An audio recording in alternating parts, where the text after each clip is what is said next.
the introduction, Malaysia, the local government plays an important role in managing community needs and local development.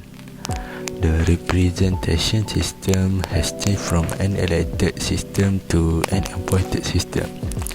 Local councillors were chosen through election, allowing people to directly vote for their representative. However, after the local government Act 1976, the system changed. Councillors are now appointed by the state government. I will explain the merits of the previous representation system in Malaysia's local government. This system was based on election, where councillors were chosen by the people. In the past, councillors were elected through local election. This democratic system allows citizens to participate directly in local governments and have a choice in decision making. It gives people the right to choose their representative, which strengthens public involvement and local democracy. Secondly, this system encouraged accountability and transparency. Elected councillors were responsible to the voters who choose them, meaning they had to listen to public concern and manage resources wisely. Because of that, it helped to build trust between the governments and the people. Next, I will explain about the merits of the current representation system, which was introduced after the Local Government Act 1976. In this system, councillors are appointed by the state authority instead of being elected. Under the 1976 Act, councillors are appointed by the state authority, usually the Menteri Besar or Chief Minister. This appointment helps improve coordination between the state and local government. It also creates more stability in local administration because decisions are made more efficiently and consistently. Lastly, the appointed system allows professionals from different fields like engineering, education, and business to be involved in local council. Their knowledge and experience help improve decision making and make local government more effective and inclusive.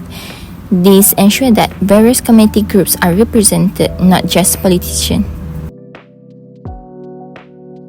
Next, I will be explaining about the demerits of the previous and current representation system. First, under the previous elected system, one major issue was political instability. Conflicts often occurred between local and state governments when councillors came from opposition parties.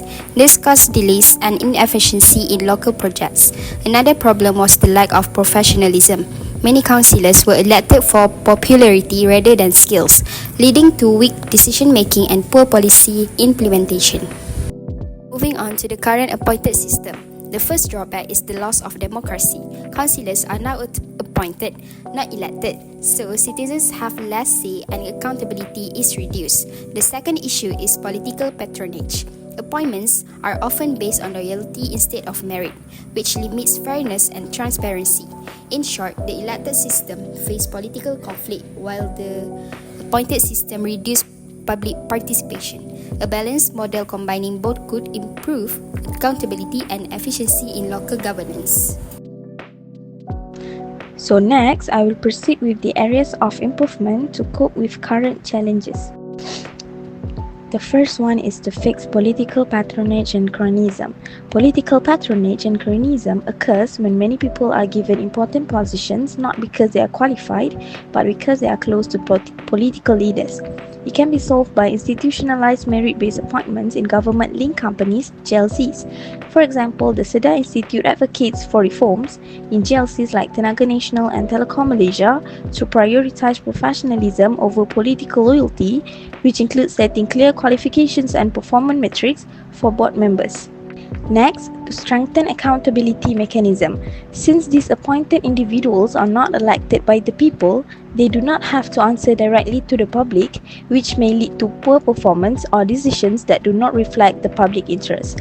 So critics emphasize the need for clearer role definitions, regular performance reviews, and fixed term limits to ensure that appointees remain accountable to institutional goals rather than political patrons. For example, in 2024, a public debate surrounding the appointment of a political figure to a GLC reignited calls for reform. And the last one is to improve transparency and meritocracy.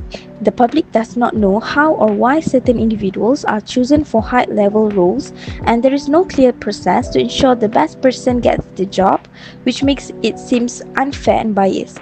So public tracking mechanisms have been introduced to monitor and expose the nature of these appointments. For example, a notable initiative is IDEA's Malaysia's Pantau Kuasa, a transparency tool that tracks over 400 political appointments across public institutions. Before 1965, Malaysia practiced an elected system for local councillors. During this time, councillors were chosen directly by the citizens through elections. This means that the people had the power to decide who would represent their interests at the local government level. This system came from colonial era laws such as the Local Government Election Ordinance 1950, which allowed local elections to take place. Under this system, councillors truly represented the community's direct voice because they were selected by the people themselves. Since councillors relied on public votes, they were directly accountable to the citizens. Their main responsibility was to serve the local community effectively and to fulfill the promise made during their campaigns. They usually focus on improving local facilities and services such as infrastructure, drainage system, waste management, and overall neighborhood condition. This was important because councillors needed to gain the trust of the people for future election.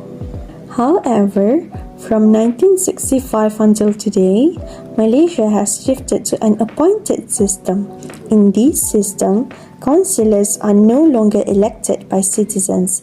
Instead, they are appointed by the state government under the Local Government Act 1976. These appointments are usually made every 2 to 3 years, and the councillors are often selected based on their experience, expertise, or political background. Some may come from political parties, government agencies, or even NGOs who can represent specific community interests.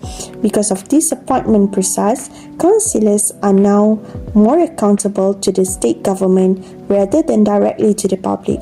Their role focuses less on campaigning and more on supporting state initiatives.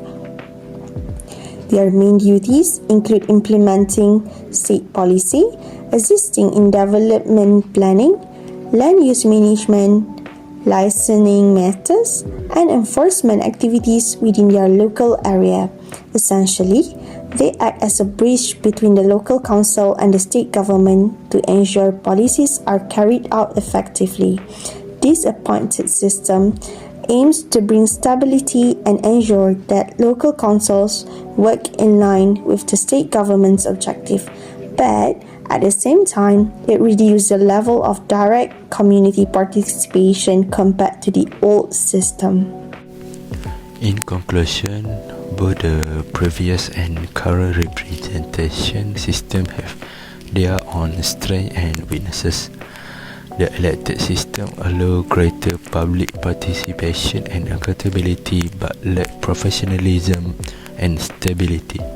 Meanwhile, the appointed system improves coordination and include experts, but it reduces democracy and may lead to political influence in appointment.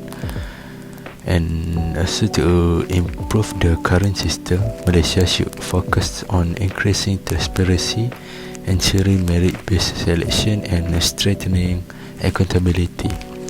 So by doing this, local government can become more effective, fair, and truly representative of the people's needs.